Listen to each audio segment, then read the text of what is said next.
Queria que você abrisse a sua Bíblia comigo. Se você trouxe sua Bíblia, ou se você tem ela aí no seu celular, que você possa abrir aí em Marcos capítulo 1, a partir do versículo 40. Marcos, capítulo de número 1, Evangelho de Marcos, capítulo de número 1, verso 40. Com a nossa palavra introdutória aqui, o Senhor falou comigo nessa palavra no dia de hoje. E eu gostaria de falar com você hoje um pouquinho, rapidamente. Você achou? Amém? Ó, eu vou ler aqui e você vai acompanhando. Diz assim, ó: um leproso se aproximou de Jesus e lhe pediu de joelhos, lhe rogou, dizendo: Senhor, se o Senhor quiser, se for da tua vontade, o Senhor pode me purificar. E Jesus, profundamente compadecido, estendeu a mão e tocou nele e disse-lhe: eu quero, seja limpo. E no mesmo instante que ele falou, a lepra desapareceu dele e ele ficou limpo.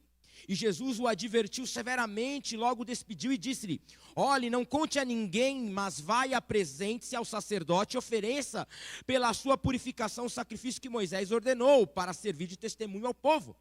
Mas tendo ele saído, começou a proclamar muitas coisas e a divulgar a notícia, ao ponto de Jesus não poder mais entrar publicamente em nenhuma cidade. Por isso permanecia fora, em lugares desertos. E de toda parte vinha ao encontro dele. Amém?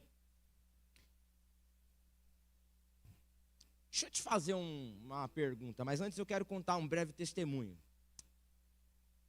Eu peguei Covid, né? E quando eu peguei o resultado positivo hoje, eita, já vi os olhos de algum arregalar assim, ó. Quem me cumprimentou agora está até fazendo sinal da cruz. Brincadeira, irmãos. Peguei, mas faz tempo, estou vacinado. Posso ouvir um glória a Deus por isso? Mas, ó, deixa eu fazer uma pergunta. Faria sentido para você se eu chegasse aqui dizendo: irmãos, eu estou com Covid, vou até pegar a máscara aqui, só que eu não vou no médico ainda, porque eu estou esperando eu me tratar, eu vou me automedicar em casa, e quando eu ficar bem, eu vou no médico. Faz sentido isso para você? Quem acha que isso é uma atitude estúpida? Pode levantar a mão. Amém?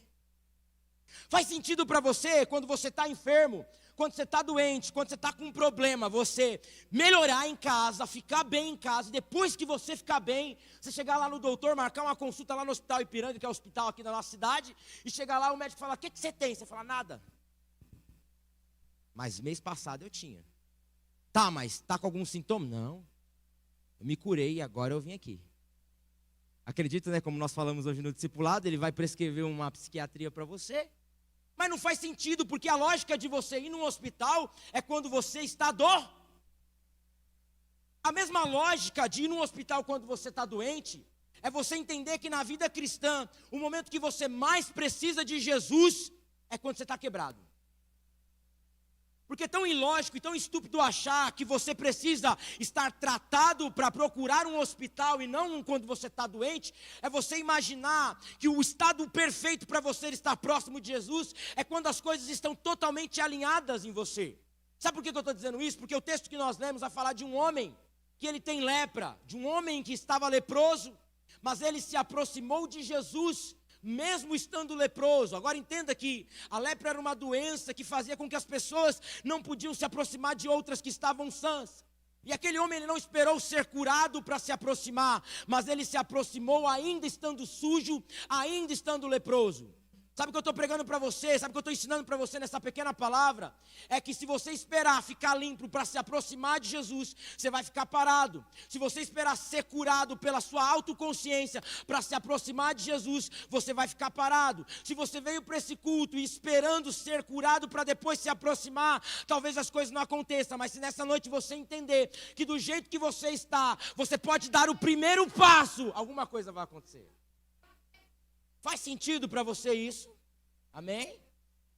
Esse homem, ele é leproso. Esse homem, ele é leproso. E por ser leproso, os leprosos tinham uma postura. Repita comigo: postura. E qual que era a postura dos leprosos? Eles ficavam mendigando.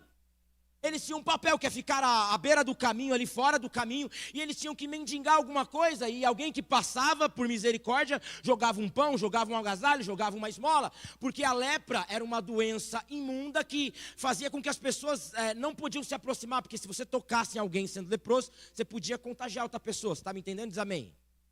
Agora preste atenção nisso aqui. Esse homem, sei lá se ele tinha a gangue dos leprosos, eu não sei, mas ele tinha uns amigos dele lá. Eu imagino ele se levantando, ele se aproximando, ele ajoelhando e ele rogando.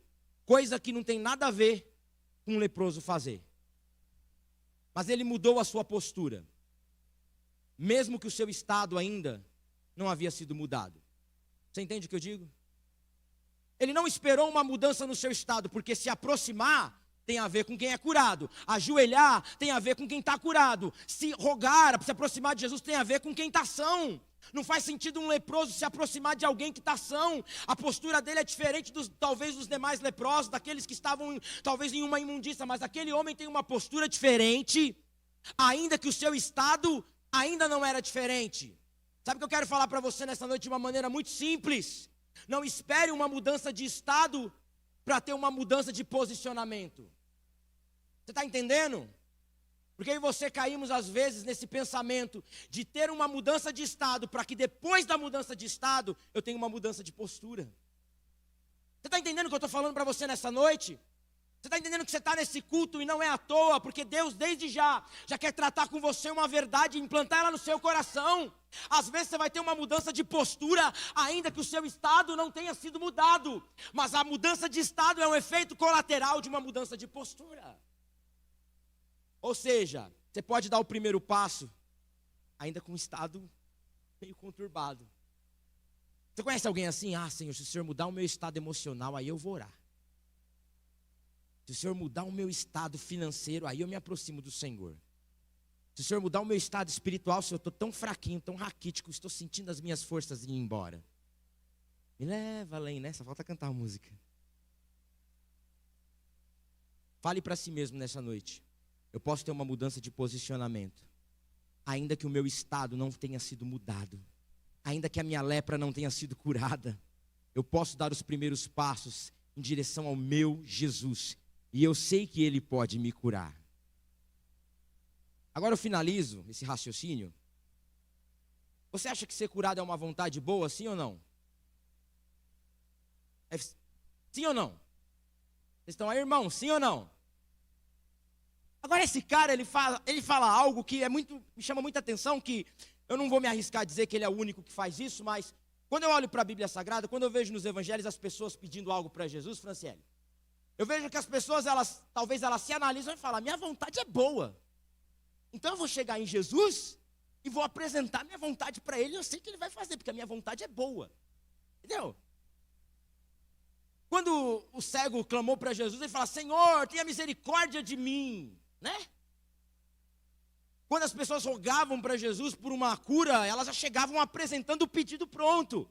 Agora esse cara, antes de pedir, Senhor, me cura, ele pergunta, ele fala algo muito legal, ele fala assim, Senhor, se for da tua vontade, o Senhor pode me curar? Porque acho que ninguém aqui tem a capacidade de orar por pecado, ninguém ora por pecado, né, para Deus abençoar o pecado, né? Porque você já enxerga como uma vontade ruim. Quando a vontade sua ela é ruim, você não vai chegar e orar por essa vontade ruim. Mas e quando você faz um prejuízo ali, você fala, eu vou ver minha vontade aqui. Ah, minha vontade é boa. Então eu vou chegar diante de Jesus e falar, Senhor, eu tenho esse plano aqui, ó. Pode realizar? E a gente nem pergunta se é a vontade dele. Aí você fala, Jorge, mas minha vontade é top. Porque não, eu não orar por pecado. Ninguém aqui fala, Senhor, abençoe a minha mentira. Amém? Né? Você deve ter visto aí, você deve ter uns amiguinhos que quando vai sair, coloca lá a frase lá, Deus abençoe o rolê. É só uma frase de efeito, mas eu não imagino eles fazendo uma rodinha, Senhor, que o uísque esteja barato, Deus, que o Senhor possa, né, abençoar, Senhor, que esteja legal. Não, é uma frase de efeito que eles colocam, porque não faz sentido orar por vontades que já são prejudiciais, que são destrutivas, amém? Agora, e quando a gente tem um plano bom, irmão? Porque eu olho para a carinha de vocês, mesmo com máscara, eu não imagino vocês com vontades destrutivas.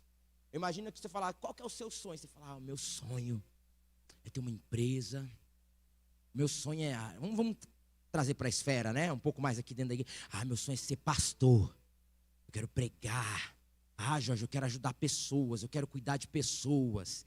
E eu já pedi para Deus. Eu já lancei no altar da oração. Posso te fazer uma pergunta? Você já perguntou se é da vontade dele? Porque não é só por causa que uma vontade é boa para você, significa que seja de acordo com a vontade dele. O que me chama a atenção nesse leproso, que ele fala assim, Senhor, se for da tua vontade, o Senhor pode me curar? Aí Jesus fala, é da minha vontade. Se eu falar para você que a sua boa vontade, que a vontade que você tem, está alinhada com a vontade de Deus, glória a Deus por isso. Mas se porventura a tua vontade se colidir com a dele, que a sua seja jogada no chão e a dele prevaleça. Porque eu sei que você deve ter um bom plano. Eu tenho um bom plano. Você tem um bom plano? Eu tenho um bom plano. Só que sabe que eu e você temos que aprender a orar nessa noite? Senhor, o meu plano é bom, mas o seu é ótimo. E se o meu plano se alinhar com o seu, legal. Mas se for colidir, que o meu seja rasgado e que o do Senhor prevaleça. Porque isso que é viver uma vida no Evangelho de Cristo. Você me entendeu? E aí quando você começa a viver isso, você começa a viver a cura do Evangelho na sua vida. E aí o Evangelho começa a te curar. E aí você percebe que não é nem o toque dele, porque o toque tem a ver com amor, mas a palavra dele começa a te curar.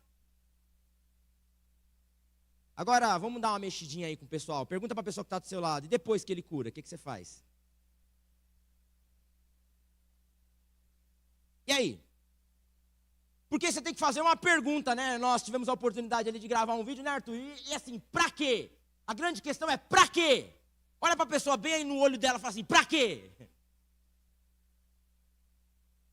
Porque Jesus curou o cara, aí Jesus falou assim, Jesus ele usava uma psicologia meio reversa, né? Ele fala assim, Franciele, você foi curada, mas não vai anunciar para as pessoas não, vai lá no sacerdote, oferece a oferta lá e tá tudo legal.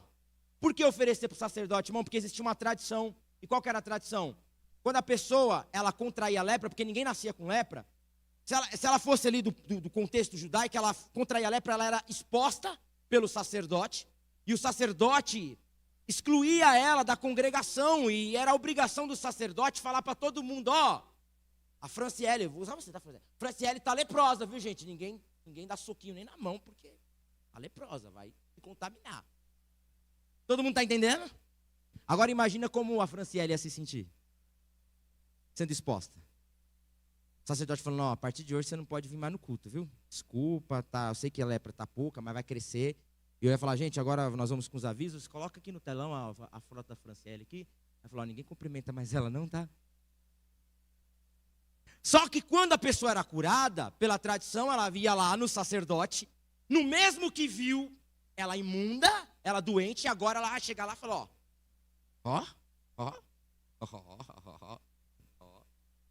Aí se oferecia uma oferta lá, e o mesmo sacerdote falava, gente, mostra a foto da Franciele aí de novo. Vamos dar os avisos, domingo que vem culto, tá? E a Franciele agora ela pode vir para o culto, viu? Ela tá, né? E a vida toda do leproso, eu acho que se resumia nisso. Aqueles que me viram imundo, um dia vão me ver limpo. Está entendendo? Aqueles que me viram no meu estado de pecado, um dia vão me ver limpo, aleluia. Um dia eu vou chegar e falar assim, pai, tá vendo? Você falou que eu não ia ser ninguém, Jesus aqui, igreja, vocês me julgaram aqui, Deixa eu até postar uma foto aqui que eu estou no culto e nem em pecado, Só que chega um momento que você vê que o evangelho não tem a ver com superação de passado. O evangelho não tem a ver com você ir lá no seu pai e falar, pai, tá vendo? Eu venci, mesmo você achando que eu não ia vencer. O evangelho não tem a ver com você chegar na igreja que te viu lá nos seus piores momentos e falar, igreja, estou limpo. Mas o evangelho tem a ver com você anunciar tudo que Jesus fez para talvez pessoas que nem sabiam do seu passado. Não tem a ver com apresentar a oferta de Moisés e determinou. Não tem a ver com você mostrar com o sacerdote que te excluiu e falou, agora você pode me aceitar. Não tem a ver com você voltar e falar, tá vendo, estou limpo. Porque isso é um efeito, como eu falei, é um efeito colateral. As pessoas vão ver você transformado. Mas não é o propósito do evangelho você olhar para quem te feriu ou para olhar para quem te magoou e falar, ó, agora eu estou diferente. O propósito do evangelho não é colocar você numa estante, não é colocar você, ó, tá vendo, ó, quem te viu passar na prova, não é verdade, e não te ajudou agora, vão se arrepender, não. O evangelho tem a ver com você sair daqui, com pessoas que não conheceram talvez o teu passado, vai falar, olha, eu era leproso, mas ele me curou, eu era assim, mas ele me resgatou, eu estava na escuridão, mas ele me tirou das trevas e me levou para a sua maravilhosa luz.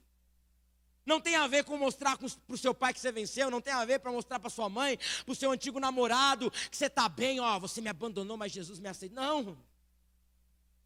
Está falando com alguém aí, né? Tem gente que ora, né? Você conhece alguém assim? Fala, Senhor, tira essa mágoa que eu vou passar na frente dele bem, Senhor. É isso. Amém? Posso ouvir um amém, menina? Olha, tá vendo? Tem gente aí. Eu termino, irmãos, falando isso.